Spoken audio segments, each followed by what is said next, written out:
Hey guys, welcome back to the channel. Episode number 3. Episode number 3 on a very hot January 31st. My yoga session this afternoon required no additional heating. I did an Ashtanga-based Vinyasa practice. Okay, so there's some words for beginning yoga students to go and think about, because in the world of yoga there are many different styles, many different types of yoga for different moments in the day, for what you as the yogi require, and from traditions. Okay, so it is a vast universe. It is a vast universe. And if the journey does bite, then the good news is that it will never run out. There is always more to learn. There is always more to understand. There is always a benefit in one particular modality and style that is not prevalent in another.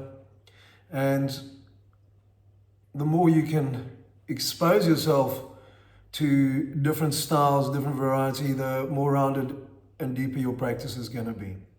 Okay.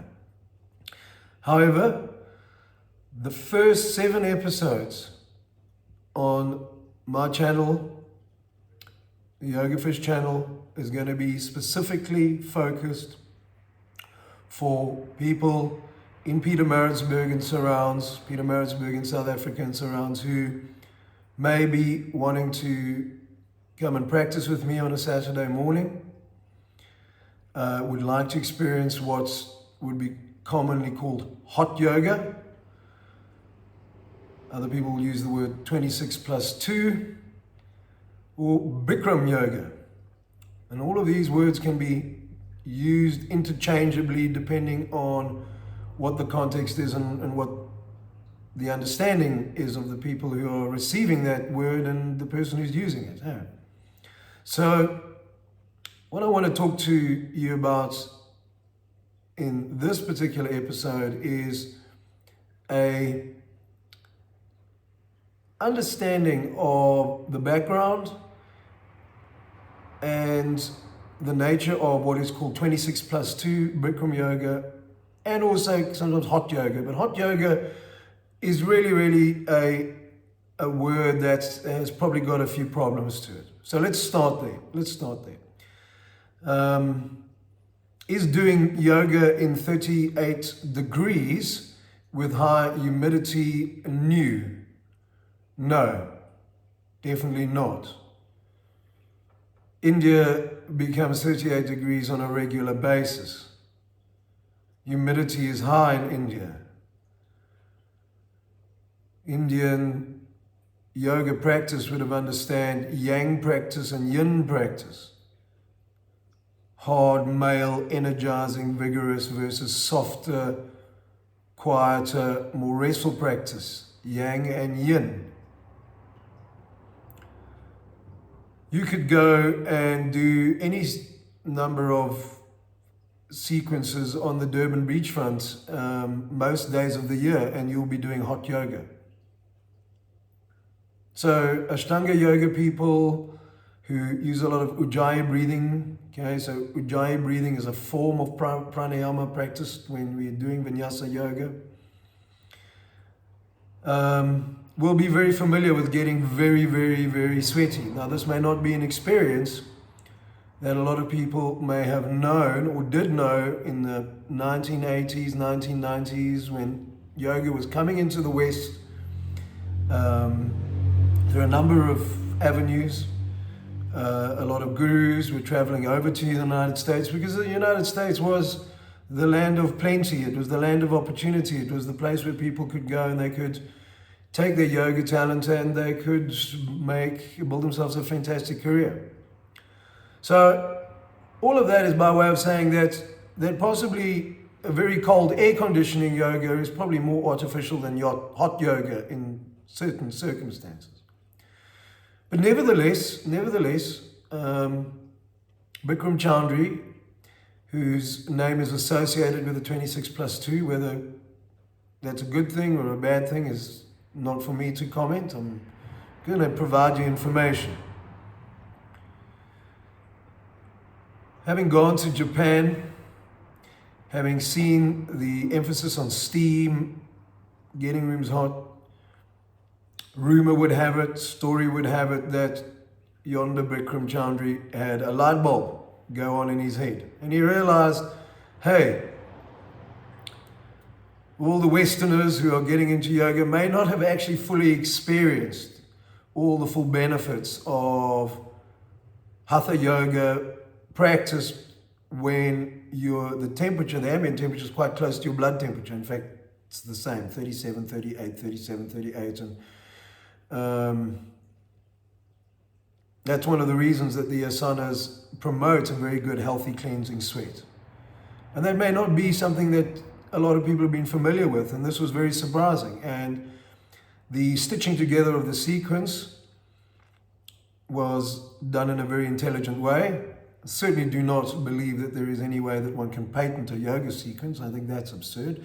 And certainly Bikram Choudhury did try to do that. So I think Netflix is the place to go to if there is still the documentary. I think you can just type in Bikram, B-I-K-R-A-M, and you'll get the documentary and you'll get the lowdown. And what's the takeaway here? The takeaway here is that there's nobody in this particular documentary who doesn't say the yoga is fantastic. The human being who made loads and loads of money, created the formulation or made it well known, more correct way to describe this,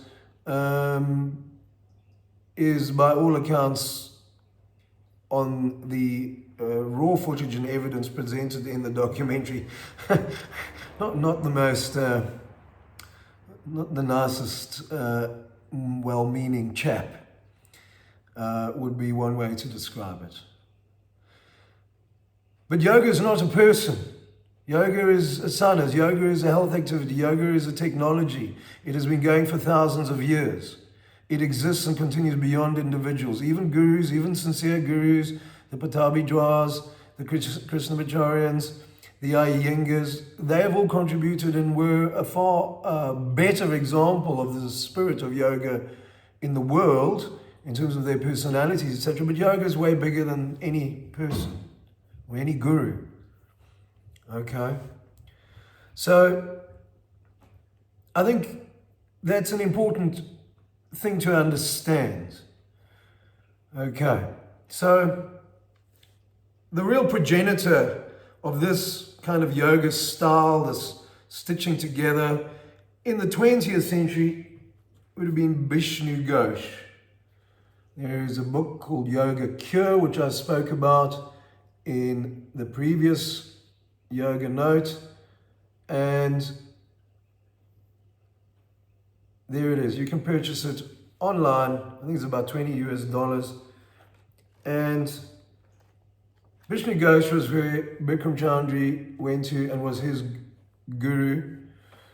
I understand when he had an injury, and the rehabilitation was remarkable, and this catapulted and provided the ideas and base for Bikram to come into the United States particularly and go, well, let's do something really radical. Let's make the room like India. Let's make it hot and humid, and let's see what the experience, and the rest is well documented history. Okay, so that's Yoga Cure, that's Bishnu Ghosh. And when Bishnu Ghosh writes this book, he's clearly aiming for beginners. Okay? For people to start, not people who've already experienced the benefits of yoga, are in the yoga journey, going on the yoga journey. I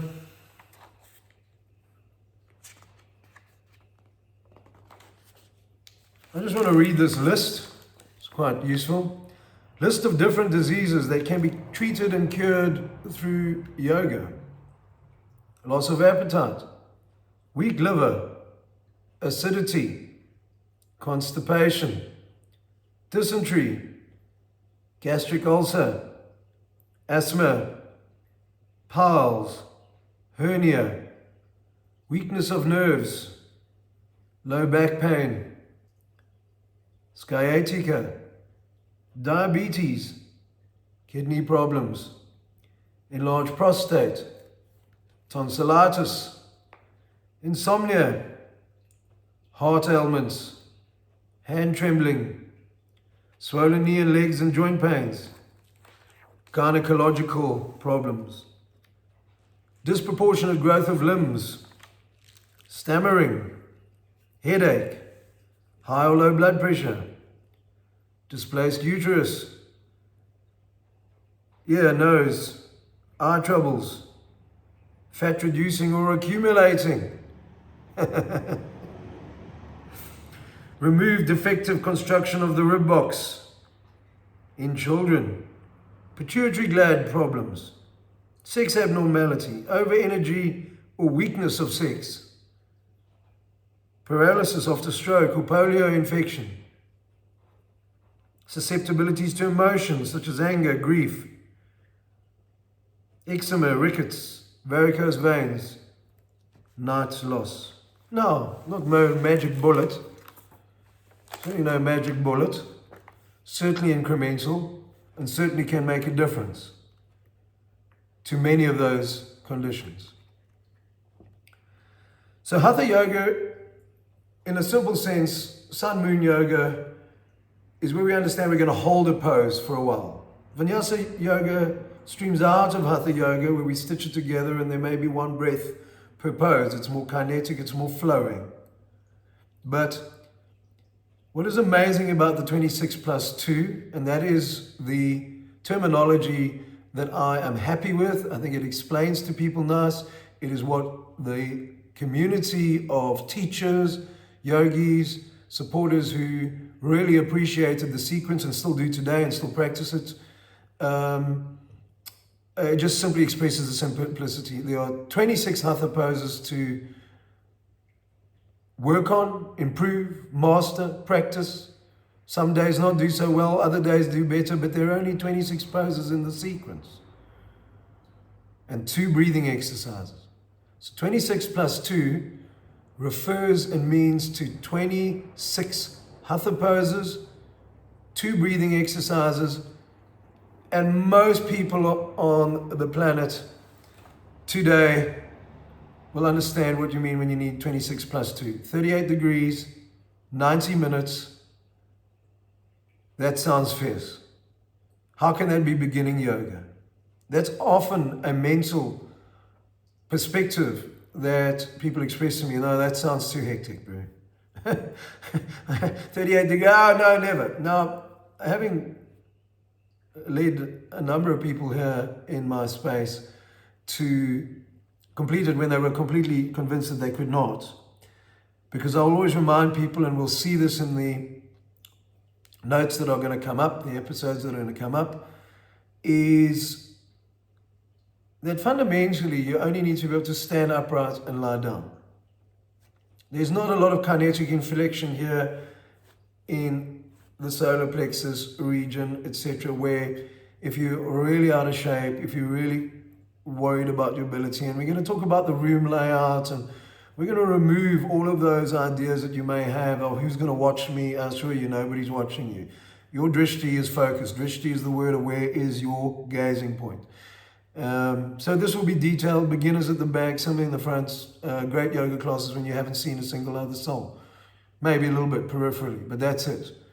Okay, so we want to deal with all of those things and hopefully create some inspiration in this context, that you don't have to have any special conditions and be any special person or to come and join this yoga practice of 26 Hatha poses and 2 breathing exercises.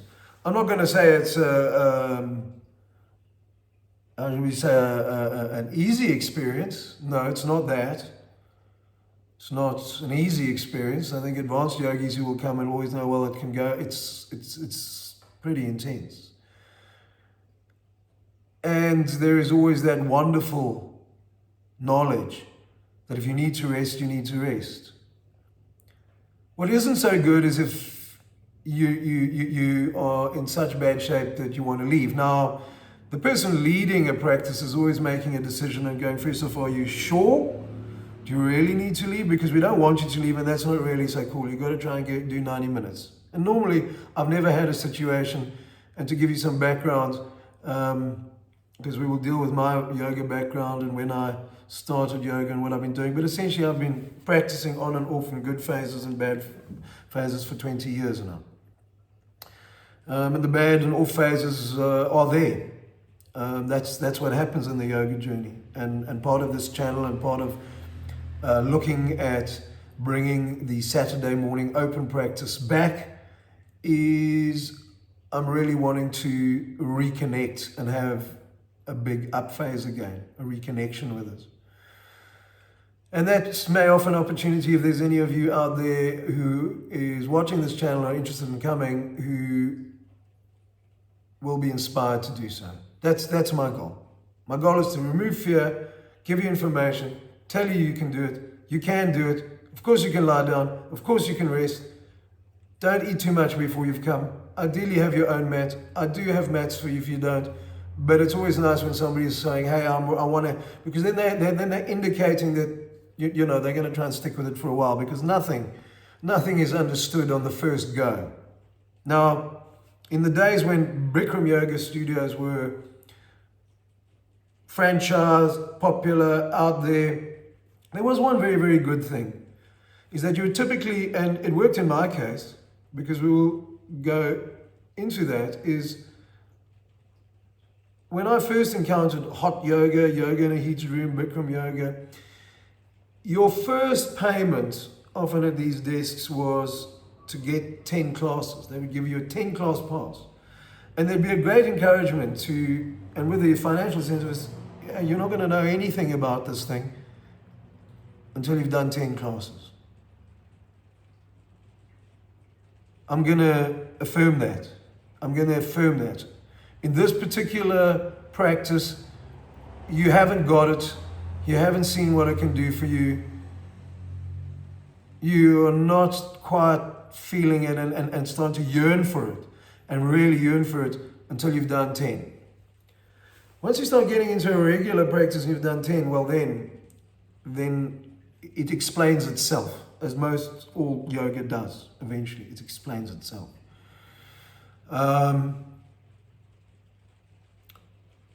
So there's the other point, is try and get your frame of mind with your rectangle. Remember what we spoke about in our first note, in our first episode. We said it's 2 meters by 80 centimeters. That's your rectangle. There's your rectangle. You want to do as much stuff in that rectangle as you can, and you want that to become a knowledge portal for you. That rectangle is all you need. You don't need much space. Yes, of course, I'm going to encourage you if your community grows again, and let me re-emphasize the again, because we had a thriving practice community prior to 2020 and 2021 and 2022, and the world went a bit strange and weird, and it seemed to be a good idea to possibly avoid people for a while. And that's kind of dragged on, lingered. A lot of other things work. Life happens. This is where you go. Life happens. How do we rejoin our practice? Life happens. Different stuff happens. Different sporting activities become priority. Different phases of your life, different things, but a range of factors. So 26 plus 2. There are 26 hatha poses. There are 2 breathing exercises. It's sometimes called Bikram Yoga because it's associated with Bikram Chandri, who brought it into the mainstream. Is it a yoga with a deeper, more interesting lineage? Yes, it is. Does it belong to Bikram Chandri? No, impossible, cannot be. That matter was solved, and I think he lost most of his still followers in the decades or so whenever he tried to do that. So I think that's covering some of the key things. The next episode, this is episode 3. In episode 4, we're going to go for a very slow look at the standing series. So that is the next episode coming up, sometime early next week, early February 2025. We're going to look at the standing sequence in great detail, and then we're looking at the lying down, or known as the seated sequence. And here, 26 plus 2 shares a lot with my other favorite sequence-based yoga, and that is the Ashtanga Primary Series, where we have a standing, warm-up, invigorating series, and then we have a lying down or deeper stretching series. And that is something that carries through to most yoga classes, and is the way in which most yoga classes are taught in the world today, is through a warm-up, standing into a floor sequence, is really a standard approach with good reason for that. We want to warm up, we want to stand, and once we warm and stand, then we want to go into deeper stretching, deeper flexibility, and then arrive at the end of the practice with a fresh brain, a fresh aura, washed from the yoga into a savasana, your corpse pose, a meditation, and exit out into the world, really trying to work, every single one of us, on our emotions, our self-control, our ability to be positive, contributions to the planetary system. Sure, guys, thank you for listening. I hope that there is a nice, simple set of entry points to go and look for. I will be talking and giving you links to many other yoga resources on YouTube. YouTube has provided me a lot of opportunity, and that's where you can cultivate your own yoga space. You can cultivate your own yoga room within your dwelling. This, again, may be impossible for some people. Start off with your 80 centimeters, your 2 meters. Where is it? Get people out of the way. I need an hour of my time. I need 90 minutes. Switch off your phone. Do it. Put on a YouTube. There are many great teachers there. And come back to the same thing. Learn one thing really well first. That is, to some extent, the 26 plus 2 and Ashtanga Primary Series philosophy. Repeat the same thing in the same sequence every single time, so that the mind can let go of all of those blocks. What is happening? What is going to happen today? Will I be able to do it? No, there's a time and place for that. There is a time and place to learn and do, but there is also a time and place to completely let go of the mind and know what you're going to do, and just really go into those poses and return and see what you're doing. Just keep returning. Keep checking in on exactly the same pose formation and what it is doing in the body. That feedback is really important when you're in exactly the same. So you don't always go forwards, chaps. Some days this is important to understand and observe that. Sometimes you feel great, but the return and really mastering one thing is a foundation. What is your foundation? And from that foundation, then you can start exploring this incredible tree, this incredible journey of philosophy, technology, to improve. Firstly, how do you feel about your human soul being poured into this body? How's the hardware? Most human beings that arrive on this planet have never actually been given the user manual for their bodies. We'll talk about that in other programs. When we buy a car, when we buy a motorbike, when we buy a computer, when we buy any piece of technology, we get a user manual. We get something that looks like this. And if we're good and diligent, we should read the manual. Always a good idea to read the manual. Most people don't read the manual, even in technical professions. And I am in a technical profession on my day job, and I encourage people to read the manual. The manual, sit down, take a bit of time, get your reading specs on if you need reading specs. Maybe it's a magnifying glass, whatever. read the manual. And we're going to talk about that, because once we've got the manual for the bodily system, that's going to make it a lot more potential for the mental, quasi, and spiritual system to inhabit. And that's really one of the pathways that yoga talks about once we start moving into a more philosophical side. And let me emphasize this, okay? In this many dimensions of yoga, you can practice yoga in a purely simple way, just as poses. The poses will have other benefits anyway on your endocrine system, which is your glandular system, but you can just come in as a body.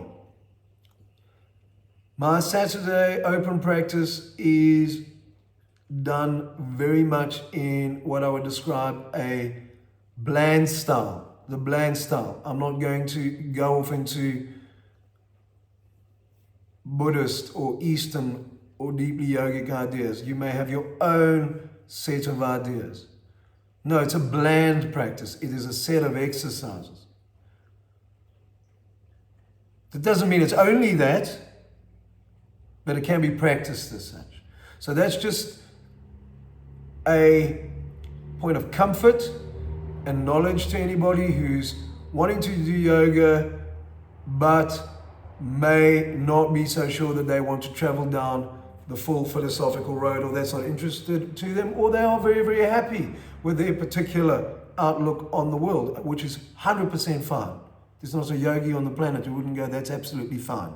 That's absolutely fine. You must be happy. Okay, because happiness is part of the journey. Happiness is part of the journey. We can't always be happy all the time. This is impossible. Life is a world of contrast, but we certainly want to be striving towards that also as a moral duty. Despite our sufferings, despite our shortcomings, despite the negativities, are we still able to create a happy contribution to the world around us, to the people we interact with, and with ourselves? And is our yoga a way in which we can increase that happiness relationship with ourselves? 26 plus 2 means 26 hatha poses, 2 breathing exercises, 90 minutes, 38 degrees. It's hot. I'm not going to describe it as pleasant and nice. It is fantastic when you've done it. And that will be seen on this channel when we eventually start filming practice sessions with other practitioners here, us sweating, us at the end of the day at the class, and smiling, happy faces. Thank you for listening, guys. Thank you for joining the journey.